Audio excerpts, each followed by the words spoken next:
3 plus 3, right? So the rule there is m equals 3j, right? So in the same way, you can write this kind of thing for 3D closed trusses and open trusses. You know, these words on this side, the words on this side will be the same, right? But the numbers, the formulas on this side will be different for 2D closed trusses, 2D open trusses, 3D closed trusses and 3D open trusses, right? Okay. So, you can go home and think about it, right? Okay. Now, we have to move on, right? Today's lecture, well, it's only 11:30 anyway, right? So I have 45 minutes more. But we need to move on now to analyze these trusses. And I will start in a very simple way, how to find the forces inside the trusses, right? But before I do that,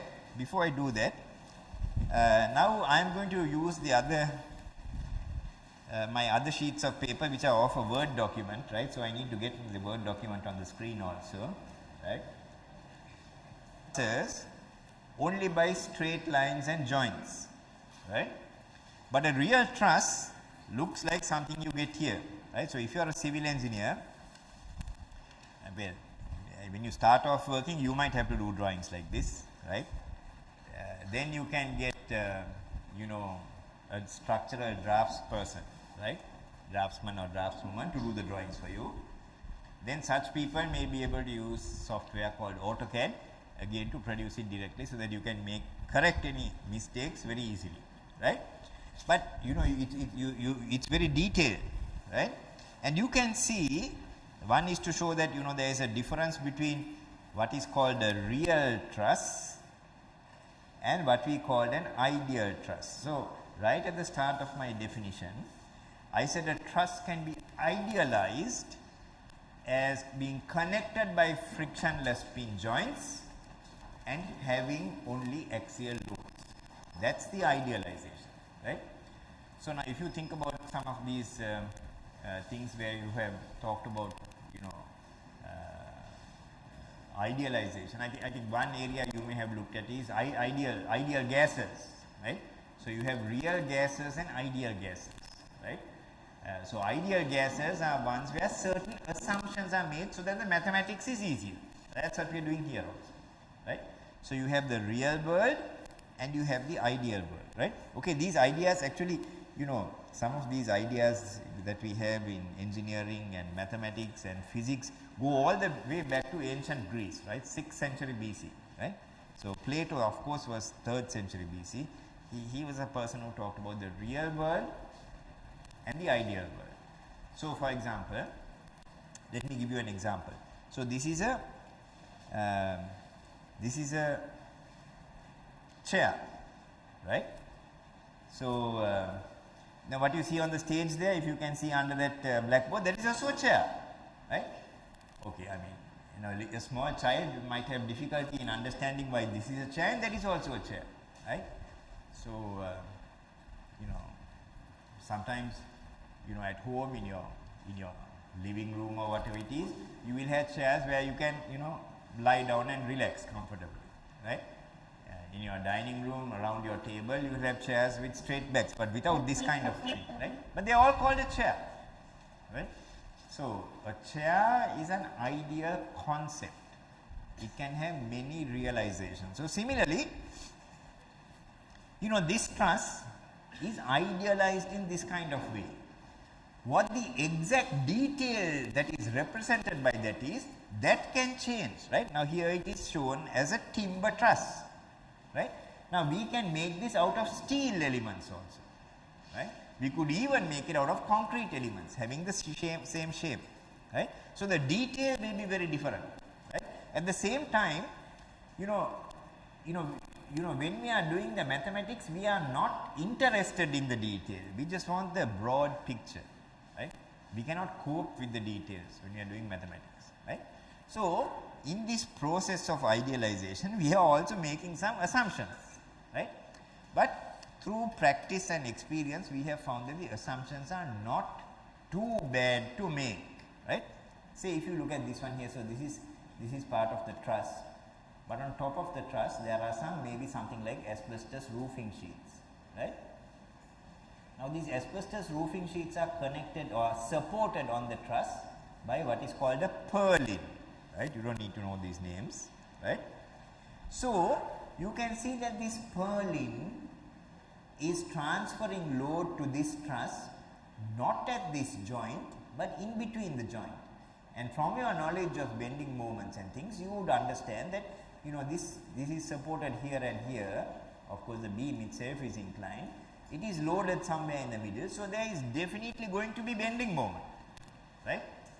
But compared to the axial load that will be experienced by the truss member, bending moment is not so significant. So we ignore it. What we do is, we say, okay, there is a load coming here. This load is closer to this support than this support. So the load that is coming here, I don't know, depending on these distances, which is 75% of the load we will apply at this joint, 25% we will apply at that joint, right? Some kind of idealization, right? The other thing is, these members are made out of timber. Now timber members can be quite bulky. There is no way that you are going to be able to have 3 or 4 timber members with a pin running through it like that. You cannot do that with timber members. You cannot do that, right? So what we do is, we have what is called a gusset plate here. So that is a steel plate, 2 gusset plates on either side. So the timber members frame into that gusset plate. So this timber member is not overlapping this. Now here you can see, the reason I am able to do this is that each of these elements is overlapping. Sometimes you have 3 elements that are overlapping. Here you have 3 elements that are overlapping. These are very thin members. Timber members are not like this, right? So because of this gusset plate, this is not a frictionless pin joint by any stretch of imagination, right? It's not a frictionless pin joint. But assuming that it is a frictionless pin joint does not make such a big difference to the calculation. So we assume that. If we can't assume that, we cannot do the mathematics, right? So you need to understand that that's another feature of engineering, whatever branch of engineering you choose to do. Before you use mathematics to solve your engineering problems, you have to idealize. In the process of idealizing, you have to make assumptions. You have to make sure that those assumptions are reasonable assumptions. Okay, right.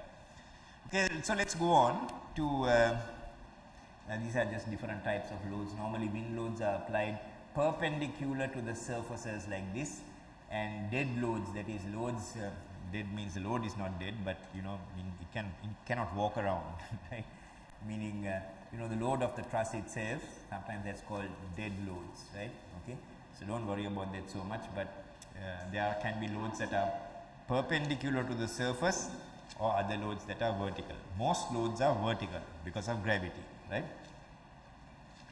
Right. Now, in order to find the truss forces, there are 2 methods that we use, 2 main methods, and there are a few others which I will cover next time, right? I will look at the method of joints, right?